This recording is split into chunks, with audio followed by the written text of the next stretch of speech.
Field of 68 After Dark.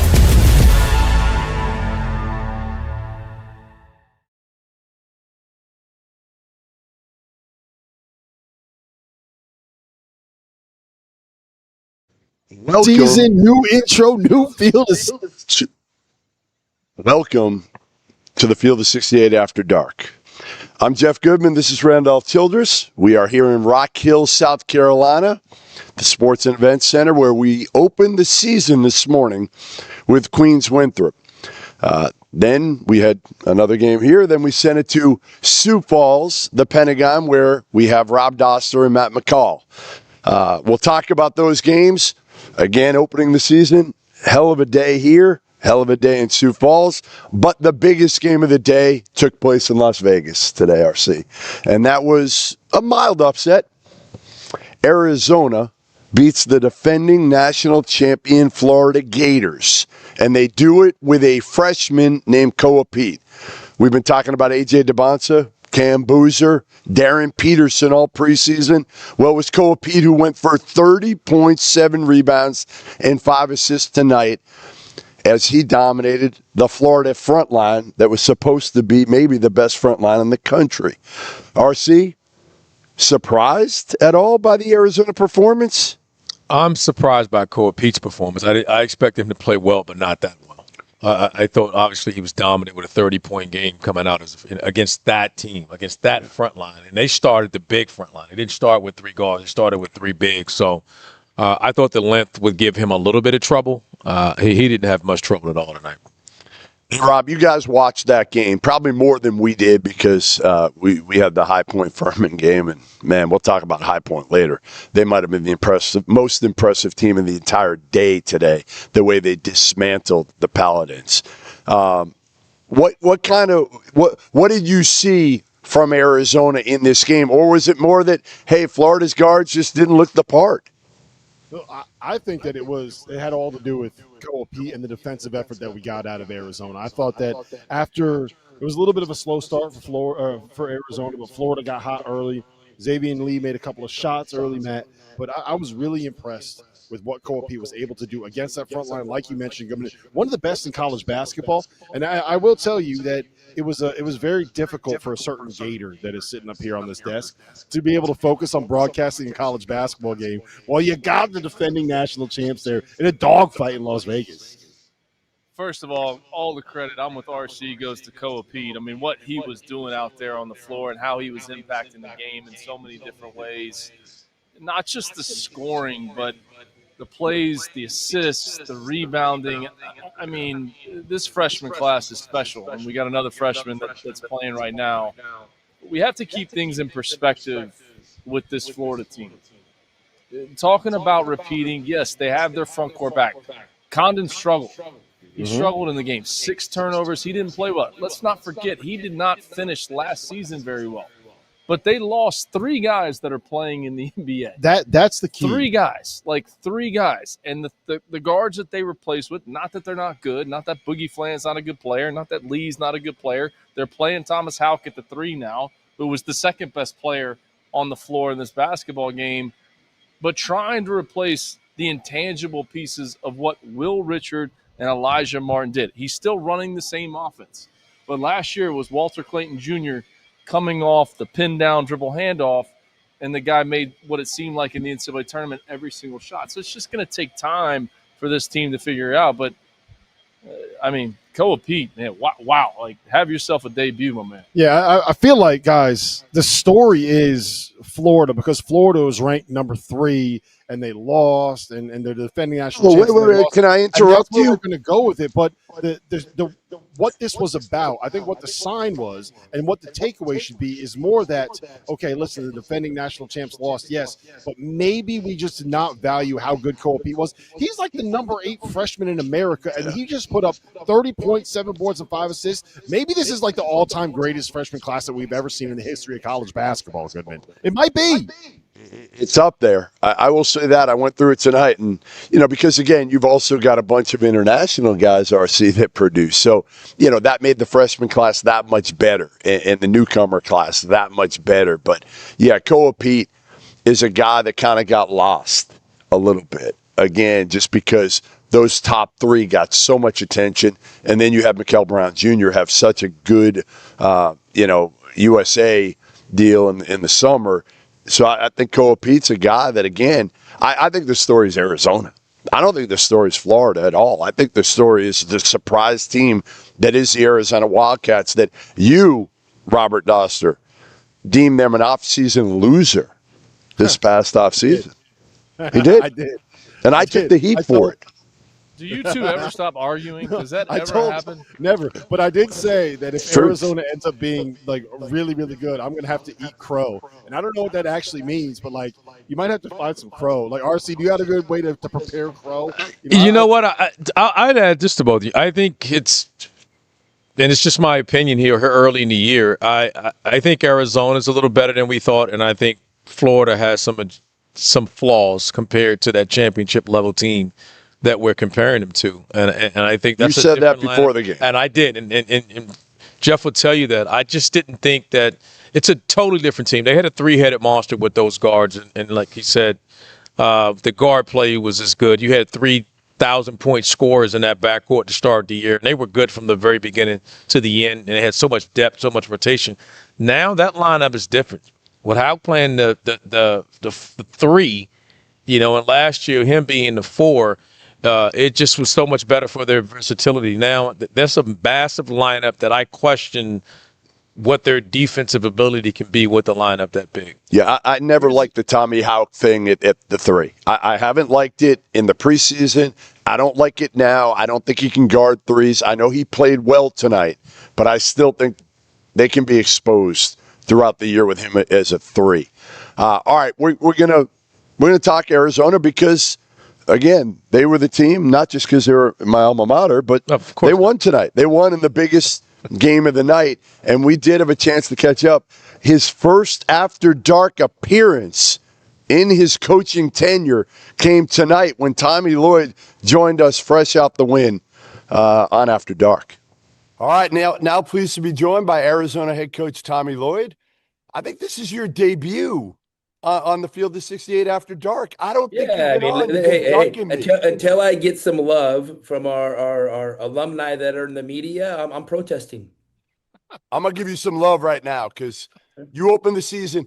I was giving you love before because you played Florida in this game, and I've said for a while, like, you have done what Lute Olson did years ago, which is play a really challenging non-conference schedule, and I love that. The sport needs it, Tommy, but to come out with a win like this in Vegas over, a really good Florida team that obviously they returned their entire front court. How important was this for you to get out to this start? I mean, I don't know if it was super important, but obviously it's good, and we're going to try to take advantage, hopefully creates a little bit of momentum and just, the seasons are long. And I told our guys, never before has a game like this been played on November 3rd. So, and never before has a champion been crowned on the first day of the season. So it was a great night for our fans. And, I mean, it's bittersweet that, Vegas has always been so special for Arizona. And for us to come back here, and play when we don't get as many opportunities now that we're in the Big 12 was really cool. It was an awesome crowd. I mean, you're like, all right, yeah, okay, here we go. This is why we do it. I mean, T-Mobile sold out. It was going crazy, and two heavyweights going at it. So I was just really proud of how our guys hung in there and then figured it out. Obviously, we were a little sloppy at the end, but we'll just we'll chalk that up to bad coaching.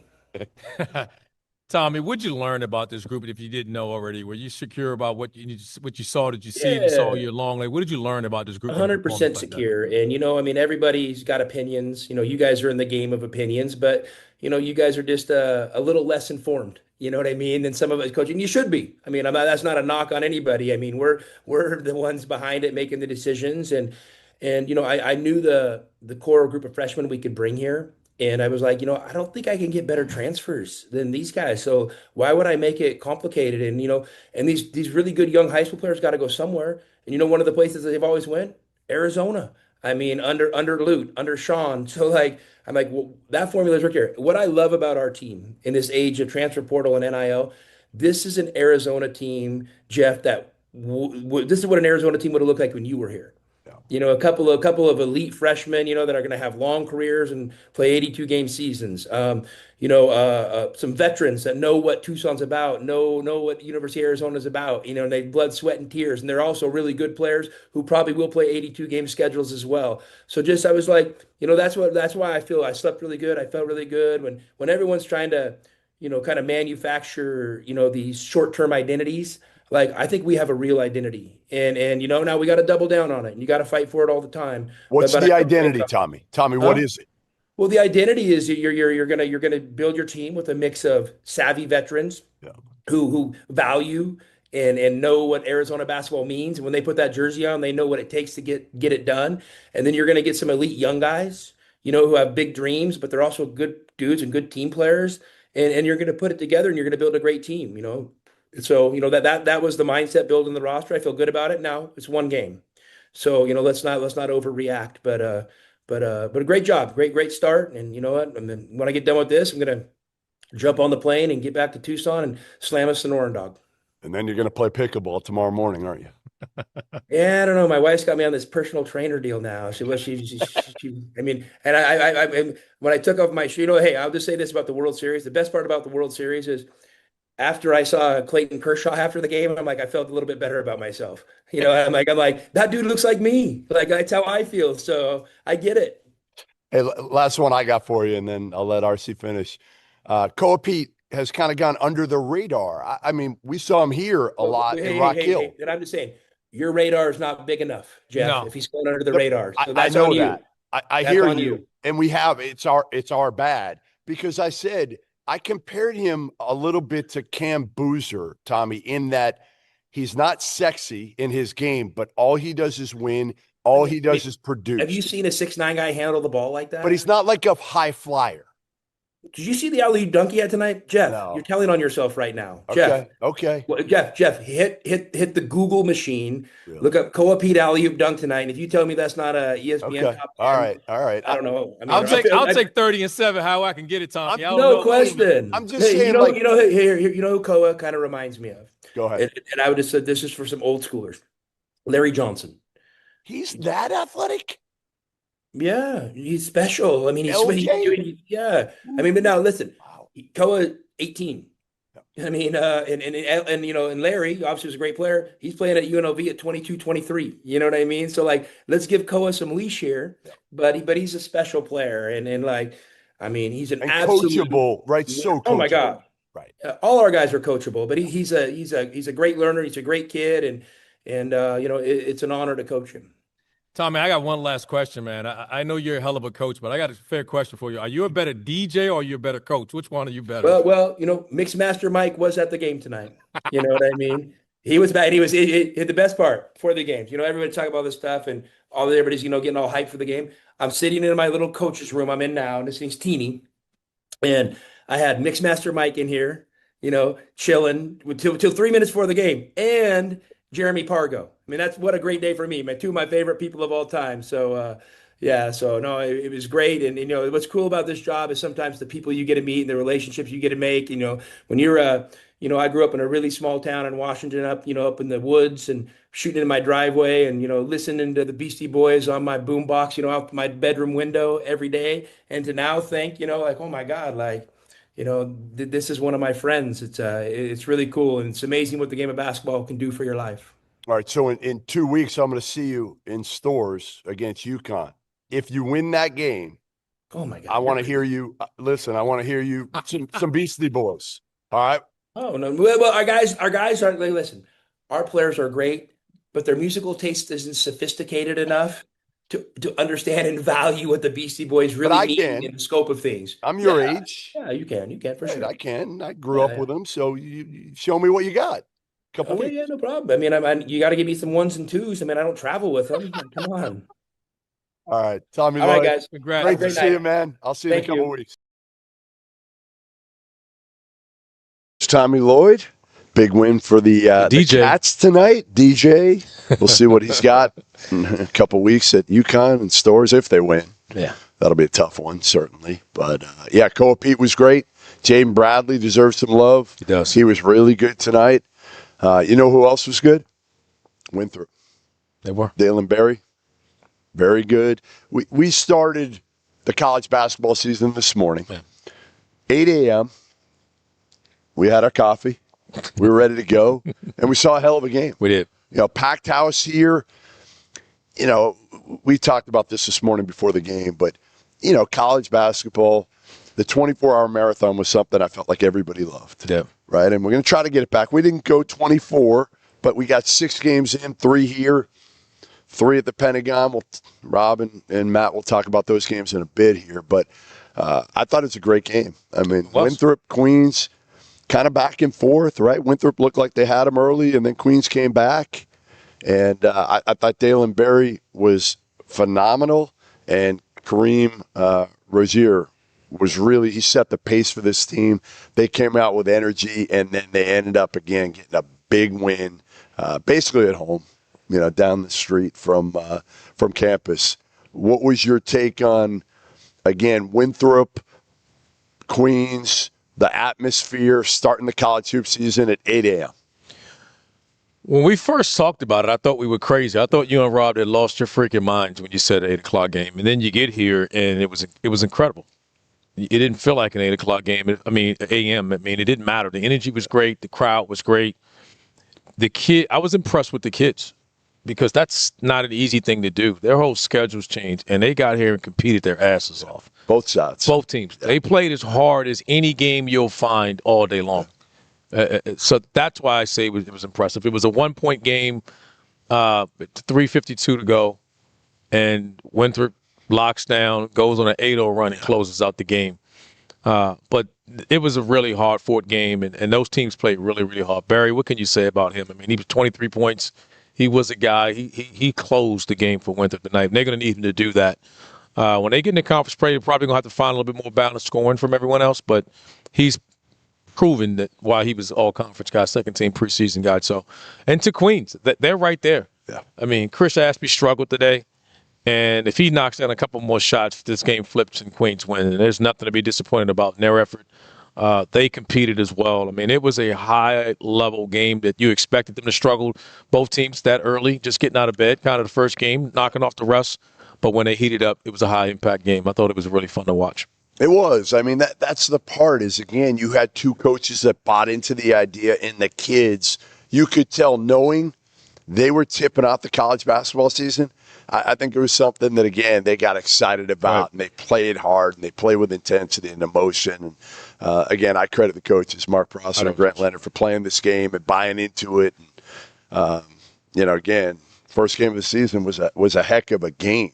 I mean, we get really good games for the most part on Field of 68. That's kind of our MO here. But in the second game, continue with that. St. Bonaventure, Bradley, 2 of the better mid-major plus, whatever you want to call them, programs in the country. Mark Schmidt, Brian Wardle, again, 2 evenly matched teams. A lot of new faces on these teams. And we saw another undersized guard step up, and the Bonnies win the game. And again, they controlled it. They controlled it most of the game. Bradley kind of hangs in there, right? Comes back, takes the lead. Took a 55-49 lead midway through the second half, but then it was buddy ball. He took over. He's so explosive. I mean, and Woj told us that he was going to be their leading scorer, and I don't think it'll be close. Buddy Simmons. Buddy was really, really good. He was fun to watch, and his dad was fun to watch, too. His dad was fun to watch and fun to listen to. Yeah, he was. His dad was fun to listen to as well. I mean, he's probably got as much airtime as anybody did today. But no, I mean, but everything he talked about his son did. He delivered. Oh. And he – electric. Yes, he was. The dynamic was special about it was at the end of the game, they just put the ball in his hand. Just run up ball screen, picked this match up and said, hey, putting the ball in your hand, we're going to win or lose with you. And he answered the bell and they won. Was the best player on the floor in that game. And again, another high-level game going down to the stretch. And wow, we were fortunate this morning to get those 2 games back-to-back. Yeah, again, give credit to Mark Schmidt and Brian Wardle playing that game when they both could have played a bye game. They both could have taken the easy way out and said, you know what, I don't know a lot about my team. I got a completely revamped roster. Both teams. I'm going to go get an easy one and then maybe I'll play somebody on Friday or Saturday. I'm such a huge fan of Brian Walters, man, because of how he is, and no excuses, and no excuse for us, guys. And this is a young team. I mean, he had a really good team last year that I thought was worthy of being in NCAA. Drake was obviously really good and but I thought both of those teams were really good and deserving of playing in the field in the NCAA tournament. And he lost this team. That team led the country in 3-point shooting. And now he's completely changed, and he's trying to figure out how well they can shoot. Not well. And they didn't shoot well today. So credit to him and that group. They're young. They'll be so much better when they get to Missouri Valley. I expect that team to be, make so much further down the road come February and March. And good luck to those guys in the tournament. But they had a really, really impressive turnaround during that game. Yeah, then we had, game 3. We had a little bit of time in between. We threw it to Sioux Falls for a couple of games in between. You got a good nap in? I did. Right? I did. I sure as hell did. I did not. And we came back for what we thought was going to be the game of the day. Yeah. The game of the day, right? High Point, Furman. Yeah. 2 teams that we felt like, hey, they're going to win their leagues, right? High Point's going to win the Big South, and Furman, they got players back. Cooper Bowser, they got dudes back, and Alex Wilkins, a talented freshman guard from where? Boston. Don't you start. But what happened was, High Point just absolutely. And listen, everything you just said could still happen. It still could happen. They mollywopped them. But they did. It was a tough matchup for the young backcourt for Furman. Yeah, and he turned it over too much. He turned it over too much. And it's just, to be honest, the guard play of High Point is big really time. good. It is really good. Another small guard. Yeah. Rob Martin. Rob Martin got wherever he wanted to go on the floor. They could not guard him or contain him off the bounce.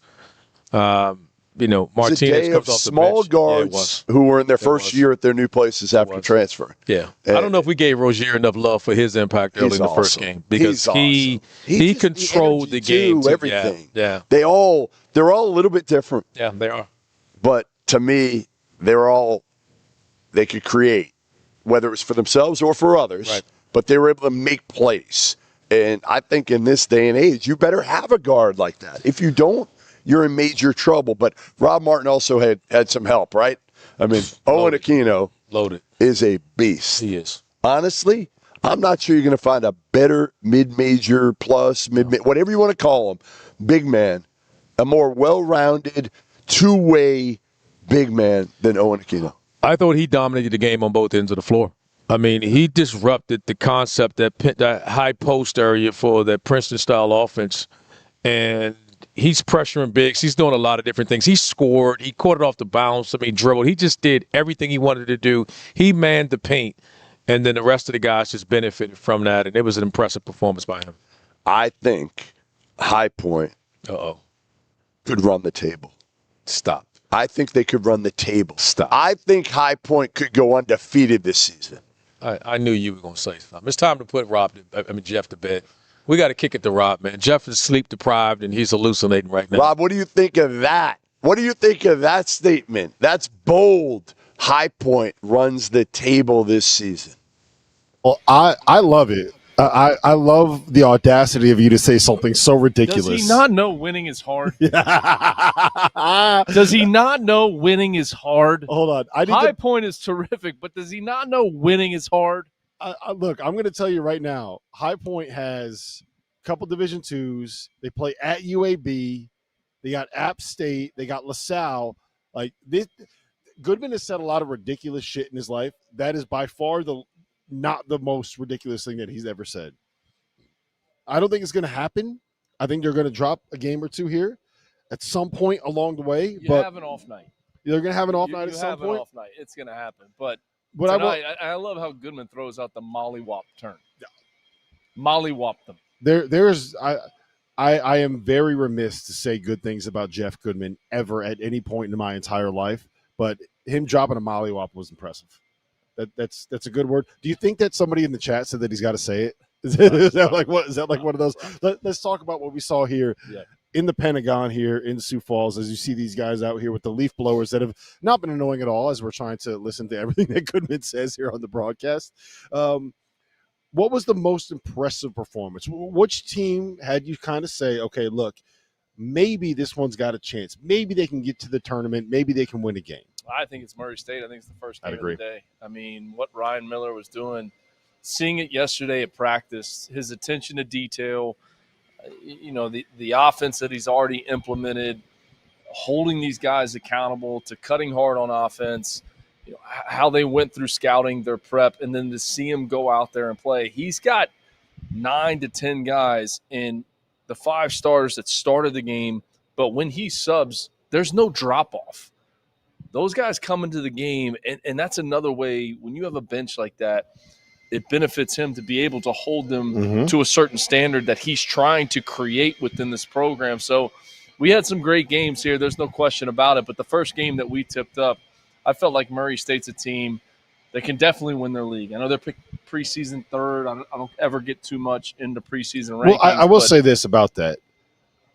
I think Illinois State deserves to be picked to win that league, right? Whatever Murray State has on their roster, Illinois State brings back a ton of talent. They got the best big guy in the conference. They got guards. They got a coach that understands how to win.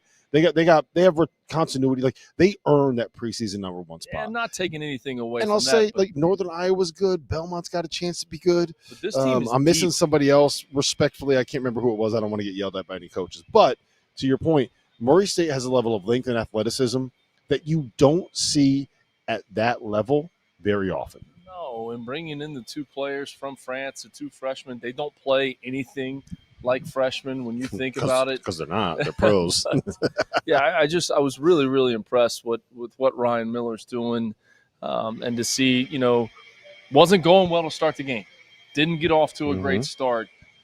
Continue to stick with what they're doing, ramp up that intensity defensively, and he's got a team, and that's a team that is going to win a lot of games, no question, this season, and win a lot of games in their conference. We joked about it a little bit on the broadcast about how it took you like 15 minutes to buy into the Ryan Miller era at Murray State. But in all seriousness, like, I'm actually with you on this, because I knew he was going to get talent because Ryan Miller can recruit. That is what he was kind of known for earlier on in his career. Like, he would be the guy to go get you some players.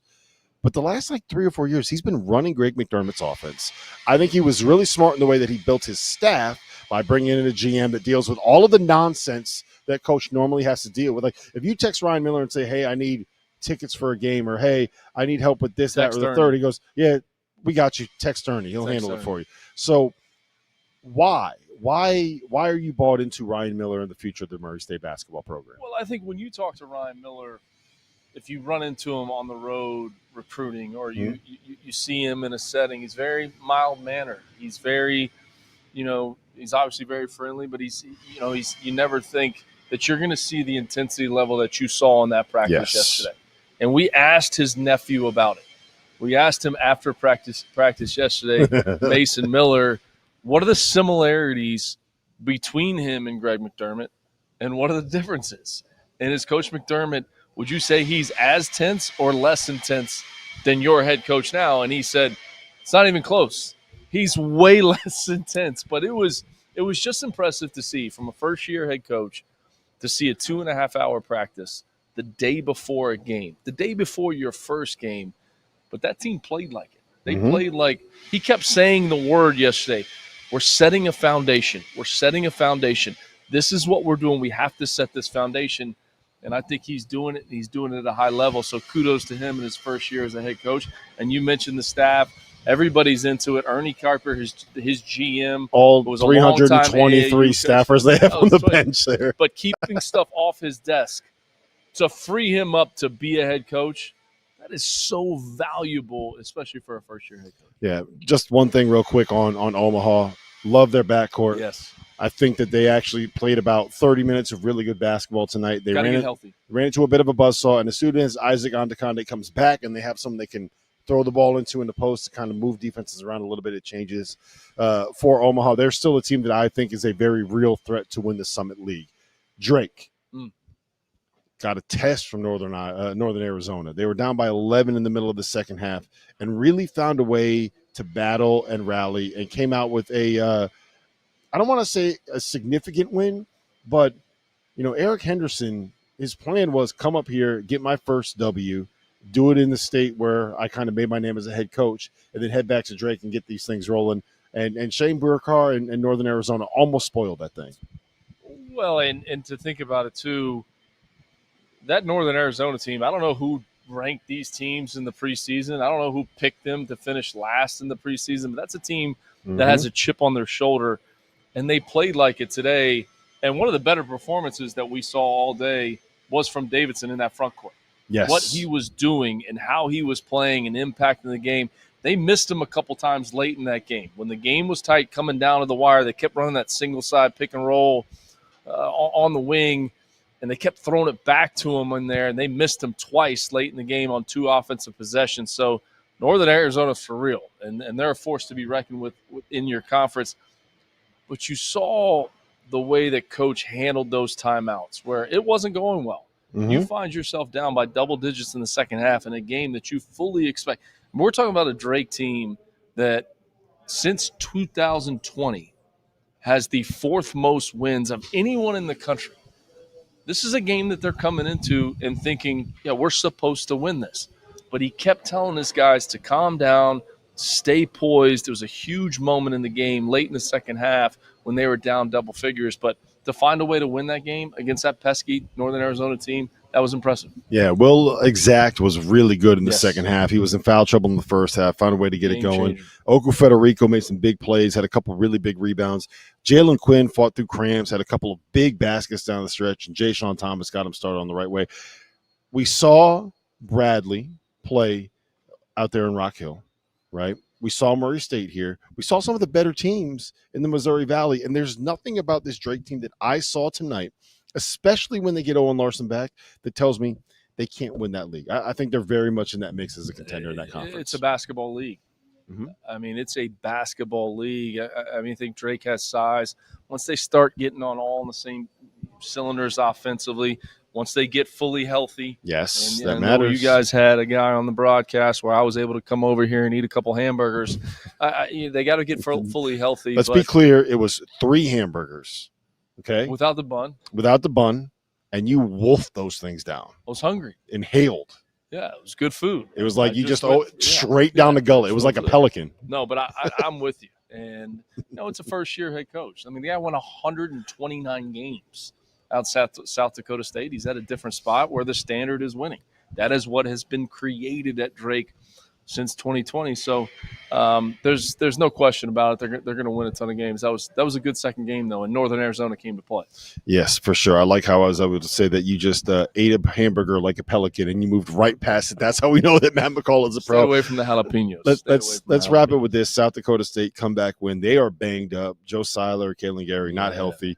And they got all they could handle from this Merrimack team that plays a very interesting side. That was a fun basketball game that we just watched here in the nightcap. It was even more fun because we heard Coach Gallo's commentary. I wish we could have had that guy mic'd up for the entire game. He kept talking to us throughout the course of the broadcast. But South Dakota State, to stay composed playing against that defense, 9 points in the second half. Through the first 12 minutes of the second half. You could call it psychological warfare. Like, it is just messing with your head, trying to figure out how to manufacture offense and manufacture points. But when Gary hit the 3 on the wing, their leader, like not being fully healthy, 2 sprained ankles, a hurt wrist, and he rises up and knocks that thing down. You just knew they were going to find a way to win. But this Merrimack team, and I know me and you are going to talk about it here in a little bit, they got to get ready to play against Auburn, who struggled tonight against Bethune-Cookman, preparing to play against how they play that zone. And everyone talks about it. And, it's like a team that runs Princeton. I'm sure the head coach gets tired of the Princeton. But it's real. They fly around. There's no unaffected shots. There's no unaffected passes. And they competed. There was 4 possessions, and Coach Gallo said it during the game to us, and he said it after the game. They missed 2 layups. They missed 2 wide-open threes when they had a lead. If those possessions go in their favor, this outcome could have been completely different. Yeah, they probably end up winning that game. The star of the game, the play that I really took notice of was Kavar Kennedy from Merrimack, a freshman. The story of the night in college basketball, Jeff, was the freshman. We had a great performance from Koa Peat. We had a fantastic performance from AJ DeBonsa, 21 points, as BYU took care of Villanova out in Las Vegas. I mean, this was the nightcap. It wasn't obviously as big a game as the Florida-Arizona one, but as you said, I mean, AJ DeBonsa has been the guy, along with Darren Peterson, along with Cam Boozer. That's been the trio that we've really focused on in the preseason, RC. Yeah. And I thought AJ DeBonsa handled himself well.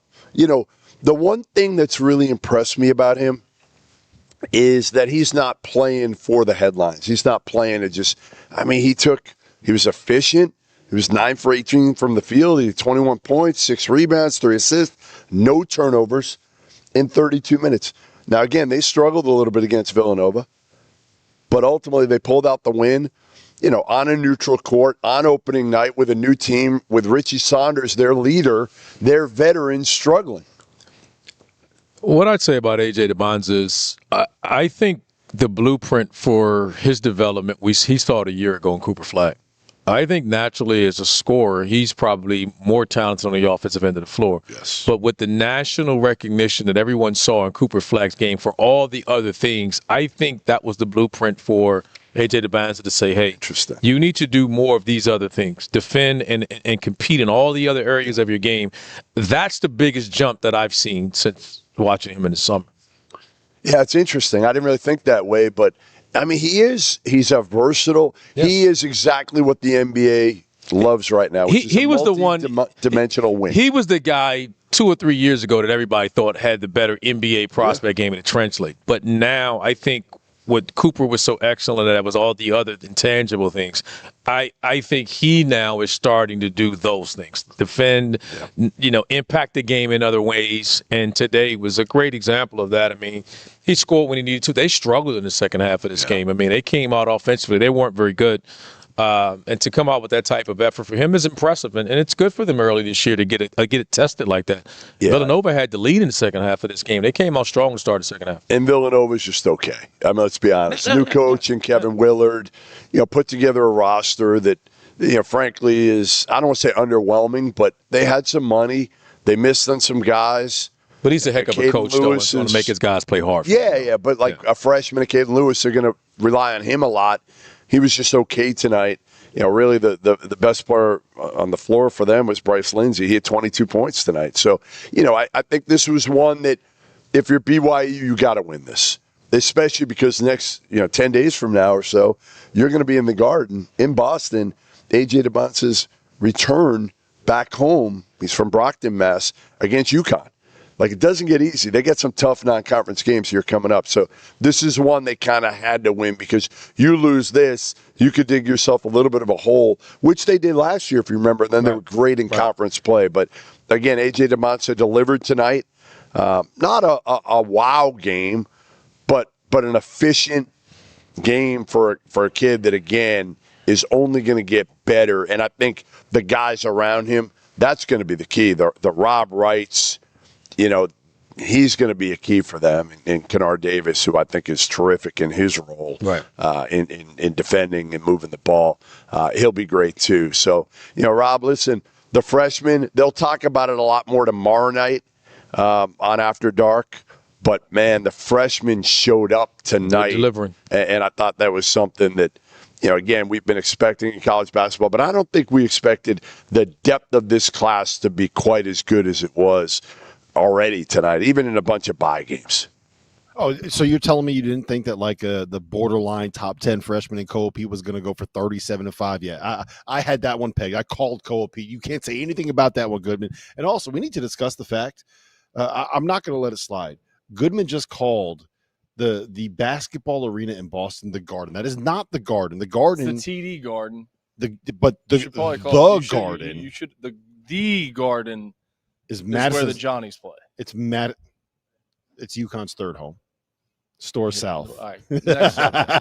Next up. I knew that would get you. Listen, I do want to talk about Auburn here a little bit, because the Merrimack team that we just saw plays Auburn next. And Auburn struggled. They got taken to overtime by Bethune-Cookman tonight. And I think that had a lot to do with the fact we got a new coach, we got a new team. It's an interesting situation down there with the way that program has changed. But that is going to be a nightmare matchup for a team that relies on isolation to deal with that zone. Now, it might not matter because the length and athleticism and talent might weigh out. But when it comes to the matchups on paper, that's going to be tough for Auburn to deal with. Second game in Steve Pearl's coaching career. Yeah. First of all, Coach Pearl, win one. Celebrate the wins. Winning is hard. So let's start there. Regardless, maybe don't foul guys at half court on game don't foul time guys shots. Yeah, please on that. But it's going to be an adjustment, and it's going to be an adjustment for a variety of different ways. One, they lose to Florida in the Final Four. They lose their whole team. Everybody's gone. Janai Broome probably would have won Player of the Year if it wasn't for two players, Cooper Flagg and Zach Edey. He would have won it one of those 2 years with what he was bringing to the table. The only guy that they bring back is Taha Pettiford, who is an outstanding talent, but he could come off the bench last year, learn, pick and choose his spots. Baker Mazzara moves on, goes out to California. It's a whole new – Denver Jones, a glue guy. Like, they had to recruit the entire roster. So let's start there. Coach Pearl decides to go do television right before the season starts. Stephen Pearl takes over. It's a new head coach. He's going to go through some growing pains. So to think that this is still a top 25 ranked team with the entire roster and losing the entire roster and a brand new coach, you got to give him some time and be a little bit patient. He's going to watch this film from today from Bethune-Cookman and try to make some adjustments and create something. It's going to have no impact playing against Merrimack. It's going to have zero impact. Trying to play, coming off an overtime game against a Bethune-Cookman team and then getting ready to play this team, it's going to be a challenge for this staff. He's got to hone everybody in, get everybody on the same Well, they got page. the same thing with Florida. Like, Stephen Pearl has their attention now. Todd Golden has his team's attention now. I mean, that's another great point to make. I mean, you see Florida, all of these players, and yes, Shinleyu, Kondo, as they call him, Tommy Houck, as they call him, they were all a very, very big part of that national championship. But the guys coming into the program were not. The freshmen coming into the program were not. But they have reaped all the benefits of that national championship last year, walking on campus, being in Gainesville, everybody telling them how great they are and how excited they are for the season. They came out tonight with the warm-up pants on that were white, that said national champions on the side. Some of those guys had nothing to do with that. Yep. They had nothing to do with that. So you know what Todd Golden has now? Their attention. Yep. He's going to be locked in. Their attention. Going out there to Las Vegas and getting pushed and challenged, that's a great game for them to play. And kudos to those two coaches. Yes, shout out to them, playing man. that game. Shout out For playing that game on the first game of the season. Todd Golden coming off a national championship. Tommy Lloyd, his team, to play that game. Villanova, BYU, the same thing, playing those games. But it's different for Florida. They're going to make some adjustments and figure it out. But he's got their attention now, no question. All the positive things that people are saying about you on campus and everything, now it's time to get back to work. Yep. Credit to those guys for playing those games. And shout out to the guys that wanted to play here, right? Yeah. Shout out to Shane Burker for bringing Northern Arizona all the way up from Flagstaff to play this game. Shout out to Joe Gallo, who brought Merrimack from just north of Boston to come all the way here to South Dakota to play what was essentially a road game for him against South Dakota State. All credit in the world to Murray State and Omaha, who decided to play one of the most entertaining games. That was a really fun basketball game. I want to thank Jesse Smith and Tyler Knopp and Terry Vandrovich, who are still over here hanging out. Shout out to Ryan Powell, Summit League SID over here. It's always a fun event here at the Pentagon. And credit to Trevor and Connor, who were up at 5:45 in the morning to make sure that stuff was ready from the social perspective. And the guys down there in Rock Hill, Goodman, you guys were at that facility at 6:30 in the morning. Jeff Goodman hates putting on a suit. And he put on those pinstripes bright. He put on those pinstripes bright and early. RC, you've had to deal with Jeff for 18 hours after waking up at 5:30 in the morning to get to the building. Shout out to you guys. Credit to you guys. Unbelievable games, unbelievable broadcast. Paul Frischner, Alex Heiner, who have both smartly decided to take off and find a way to be able to get some sleep. What a day. What an event. We couldn't be more thankful to be able to do this. College basketball needed something to kind of set off the season. And, I don't know if what we did was perfect today, Goodman, but we had 40,000 people watching a basketball game at 11 a.m. in Rock Hill, South Carolina. The interest is there. People want it, man. Shout out to you guys. That was a great call, great broadcast, great event down there at Rock Hill. You think Rob wants to shout out anybody else while he's at it? Maybe his mom, his dad. It was like he was accepting a damn Emmy or something. No, thanks to everybody. He's a rapper. He's a rapper, man. Yeah, no, it was a hell of a day. We know that. I'm not going to thank everybody like Rob. I will just do it in one shot. I'll thank everybody out here in Rock Hill. Obviously, RC and Paul and everybody that watched, obviously, over the course of the day. What a day. 6 games.